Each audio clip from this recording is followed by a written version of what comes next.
Everybody got me? Drink here. Well, we had an opportunity last week to step back, step away from it, focus on SMU. It wasn't an open week or off week. There's no such thing as an off week or an off day in our program. We did have an opportunity to focus in on ourselves, and that was the biggest message to our players. Go back and very few times during the course of a season do you really get to go back and study yourself, especially at the midpoint of a season. See what you're good at, see what you're not good at, focus on things you can't control, focus on getting better, getting rid of some things that maybe we're not as good at, exploring and growing on things that we've done really well. So, that was I thought it came at a right time. We were healthy coming into the open week and outside of just the typical bumps and bruises that everybody gets. And so we're able to get even more healthy than what we've been. I thought we've done a really good job of that for the first 6 games and during fall camp. I had an opportunity to go back and focus in on our Houston performance and did not think we played well at all. Was very disappointed after watching the film in all phases. I thought we did do some good things, but overall we did not play as well as we've been playing, which was disappointing. I thought we had too many penalties that extended their drives and some key third down moments and eliminated some drives for us. We never could get in sync. We never could get the momentum on our side. The moment we would have the momentum, we would lose it in a few plays, and that was disappointing. Whether that was a missed field goal, a missed extra point, cut the lead to 22-19, and give up a short kick and a bad return, and 2 plays later they get the momentum right back. So you never could get into sync. When the defense would create a turnover, an interception in the past, we've done a really good job of scoring points off of turnovers, and we were unable to do that as well. So left a lot of points on the field. We punted the ball really well. Those are some things we're doing really well right now. We punted the ball well. Right before half, I think it was 5 minutes and 7 seconds to go, and Jamie does a great job. Again, we were unable to capitalize on a turnover, but we turned and flipped the field and punted the ball and pinned them. And only to give up a 95, 96-yard drive.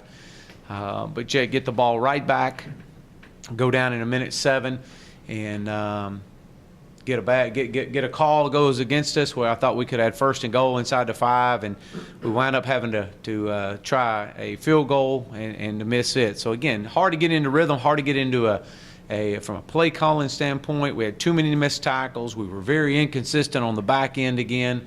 Inconsistent at our linebacker play, which I've been very disappointed in, and challenging these guys this week and during our open week. So those are things we got to go back and refocus on last week, and that was good.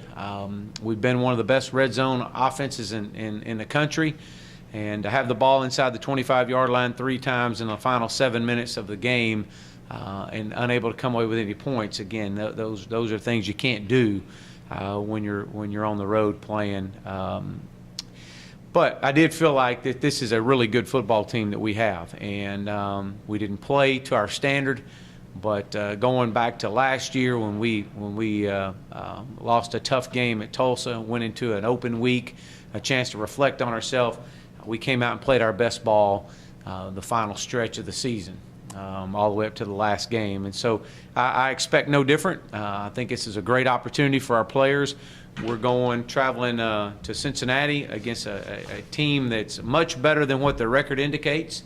I know they're 2-5, but let me just tell you, of the 5 losses, their opponents have a combined record of 27-3. They've lost to Michigan, Navy, Marshall, UCF, and USF.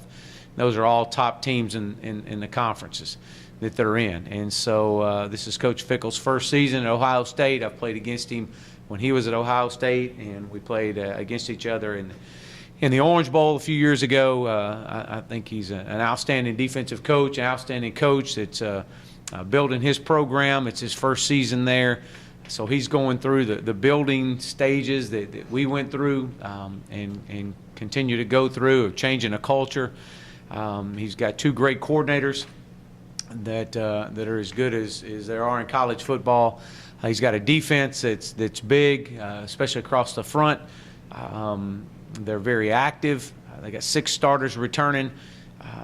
They're the #1 pass defense in our conference right now, and I think they're in the top 35 in the country. They do some really good things. They do a great job being active and very impressive, especially in their front 7, and do a good job of mixing up their coverages. On the offensive side of the ball, I know that they've had their ups and downs, but when you watch them and just the consistency, when they're consistent, they are as good as anybody we've seen. They've got a quarterback, Hayden Moore. I know they've alternated in and out, and I know he went out last week, and I expect him to be back this week. I think he's had some elbow problems. But, again, their record doesn't indicate. I mean, I know they're averaging 20 points a game and about 330 yards a game. They got 5 returning starters on the offensive side of the ball. But, you know, when you go back and you start looking at these things, and especially coming into an open week and focusing on ourselves, you worry about SMU, and I've said that since the day I was hired. Our biggest focus, our biggest challenge is about ourselves, and getting better, getting more consistent in some areas that we've got to get consistent in, and we're healthy. That's a plus, but we've got to become more consistent. I think that going back and reflecting over the last 6 weeks of the season, there has been some really good things we've done. I think from an offensive standpoint, I think that we're one of the top offenses in the country. I think we've played that way. I know that we didn't play and put the points on the board that we needed to 2 weeks ago. But I think you got a wide receiver core that's as strong and as good as there are in the country as well. I think got an offensive line that's playing extremely well. We got depth at running back. Our culture's never been stronger in our program. I think defensively, when you have a chance to go back and self-reflect, you got a defensive line that's active. We got a lot of depth. They're very disruptive. They're playing well. They're playing really well. And you're doing some good things when you're one of the top teams in the country and creating sacks. So there are some good things. We got to create some more consistency. I think Jordan Wyatt is playing as well as there are as anybody in the country. I've challenged Jordan this week. He's got to become more of the vocal leader. He's on our leadership committee. Excuse me. He's a great player, but the challenge for him is to grow his game, to get himself better. He's got to become more of a vocal leader. His play backs it up, but we need him to be more assertive in his in taking on that vocal role. We got to improve the production at our linebackers. We're missing too many tackles. I think Kyron Mitchell is playing extremely well. He's produced of all the linebackers. He's probably been the top production guy. But we got to have more. We got to demand more, and that comes from everybody. That's not just the linebacker group. That's everybody. That's every coach in the program. We got to demand more. We know where this program is heading, and no one's taking their foot off the gas right now. The DBs have been very inconsistent. I've been very disappointed in the overall play there, from our safeties to our corners, although I think Mikel Onu has played well. I think Rodney's played well at times, but just the lack of consistency has been a concern. And we're going to move some guys around. We're going to have a few position changes, shake a few things up, try to get some guys' attention. And we've got to get to where we want to get to, we've got to become a little bit more, a lot more productive in several key areas there, and being more consistent would be a great start. So you'll see some of that. I'm not going to discuss what we're moving and how we're moving, but I will say you'll see some of that. If anything, to get some guys' attention. Special teams, I think when you look at our special teams over the first 6 weeks, it's a much improved unit. I've been very, very pleased with the improvements. Well, we still got a long way to go. I think we're doing some good things. We're punting the ball extremely well. Our coverage unit has been good. We had a breakdown last week in a key moment of the game. And it was not a scheme, and we should have avoided out. Instead, we avoided in a couple positions there. But that happens at times when you're out there and in the heat of the battle. But we got to become a little bit more consistent in there. But and then the biggest thing that I would say right now that is an area that has to improve is we're leaving too many points on the field. We've missed entirely too many PATs, and those things can't happen. Those things get you beat. If anything, you lose just the momentum of you scoring a touchdown, and whether we're not protecting right or whether we miss a kick, whatever it may be, we've got to get those things shored up. And we were able to focus on that and work on that last week. So hopefully see that improvement. I think this week is going to be a key week for our program, a key week for our players moving forward. It's obviously we got many big games ahead of us, but this is the only big game we can control. It's a Cincinnati season. That's our only focus, is to be 1-0 in the Cincinnati season, and to do that, we got to be the best we can be today on that field, and I think you'll see that. I know our guys have a great edge about themselves, and that's our challenge to them. So with that, I'll open up for questions.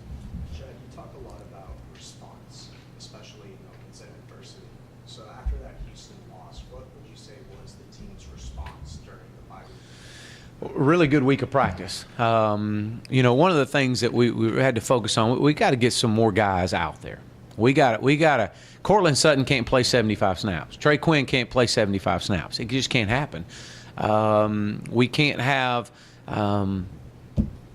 Sosa playing 70 snaps. Those things just can't happen. Nobody benefits when that happens. As a matter of fact, when you need the production, the people to step up the most in the fourth quarter, we're unable to do that because we're not as fresh as we can be. We've got depth. The challenge last week to our staff is to put some of those younger guys in some key roles during practice, as we've done, but we really stressed them last week. I took a lot of our high mileage guys that have gotten a lot of reps and let them get a lot of the individual work and work their techniques, and then we pulled them back in good settings, which we did quite a bit of. We wanted to see the younger guys go after it. Great response last week. It's been incredible, and I knew it would be. That's who we are. That's what our culture's all about. I wouldn't expect anything different. Our guys came right back in here the day after that we lost the game, and they were focused. They were the energy level was high. They knew that we gave away some opportunities, and so what do? You pick yourself right back up, you dust yourself off, and you get right back at it. And that's what these guys do. That's all we know how to do, and that's the greatest thing about the playing sports is you're going to get knocked down. It's going to happen. You got to get back up, and you got to learn from it and move on. And if we can learn from that, then we'll be better. What we can't have is that loss to cause us to lose another game. And these guys back out here Sunday after 2 days. We gave them Friday and Saturday to recover, and we call it a recover and recharge day. And they were back in here Sunday and ready to go, and I anticipate the same energy level out there today at practice. So the response has been incredible. It is all about the response, because that's the only thing we can control. But we got great leadership on this team, and again, I expect nothing but a great response, as our coaches do as well. When you say it was a good weekend practice, what makes it a good week? What do you see on the field? Yeah, just the attention to details, the ability to be coachable. You put a plan in front of them, and you teach it in meetings, and then from there you take it on out to the field, and you challenge your young guys to step up, and you're able to do that. You watch the older guys coaching. We challenged Cortland and Trey and Justin to look, when you're not out there, we want to see you coaching. Jordan White was another one. We want to see you coaching and helping out with these young guys. And so, you just got a great feel. And to be real honest with you, Adam, when you look at all the practices that we've had since the 1st of August, and I know Coach Craddock would tell you this, and probably Coach Malone would tell you the same thing, we haven't had a bad practice. Our guys enjoy being here. They enjoy coming out to practice. They enjoy being around their coaches. They enjoy seeing the progress that we've made. So the message is that, look, this is who we are. This is our standard. You're going to adhere to our standard, or you're not going to be here. And man, our guys are great. I mean, they are. I love them. And you hurt when they hurt, just like your own kids. But man, they're building something special here, and it really is one day at a time. And I know I say it all the time. It's coach speak or whatever. Coach, no, that's the way we live. That's literally the way our staff operates. That's the way our players operate. Is come out and be the best we can today. Let's figure everything that needs to be done today, and then the response of today will dictate what tomorrow looks like. And that's kind of what we are, and that's exactly who we are. So Before the bye, there were a few guys who got banged up, especially in the defensive secondary. Rodney, Jordan, Eric, Christian, they all dealt with some level of injury. And how did they recover during this bye week? Do you think they're back to full strength? yeah, I do. I really do. I think that opportunity. Obviously, Jordan played in the Houston game, so. Another week underneath him to get himself more healthy. He feels great. So he's back. Christian played in the Houston game, but was able to really work on some technique last week. Good. We expect to see Rodney's back out there. Again, just some bumps and bruises, but you know what? Everybody in the country has that. Everybody in the country has a sprained ankle or a strained calf or a hamstring tightness. Everybody has those things. It's called football. And being able to deal with that and move on and focus on, hey, look, I got to go to treatment. That's why we have trainers. I got to get myself mentally prepared to play. We don't use that as an excuse in this program. You either can play or you can't play. And if you're healthy and you've been cleared to play, then let's go. If you're not, then okay. We got another week underneath our belt. We got to get you healthy. But our guys have been great. We're able to get more back of a true. We haven't been as healthy as we are, knock on wood. We haven't been as healthy as we have been since I've been here is where we are right now. You mentioned the PATs and having missed too many this year. There's been 4 misses by Josh this year. Have you been able to identify a common denominator in all of that? You try to, and then there's a lot of different mindsets that go in when you deal with that, and so you just reconfirm your belief in him and what we're doing, and you assure up some things and some protection, and the hold, make sure that the snap to hold the kick is on time, and it's to our standard, and then at that point you can't worry about anything but make the kick, and so he's that's an area that he's working on and continues to work on. You got to put pressure on him in practice, and that's what we've done as well. So. You know what, Adam? If you could figure that out, there's probably there'd probably be you'd be in high demand all across of football across the country, from middle school all the way up to NFL. I'll work on that. Yeah, if you'll do that, let me know. Sounds good. Anything else, guys? Thanks. All right, thanks. Thanks, Chad. Mm-hmm.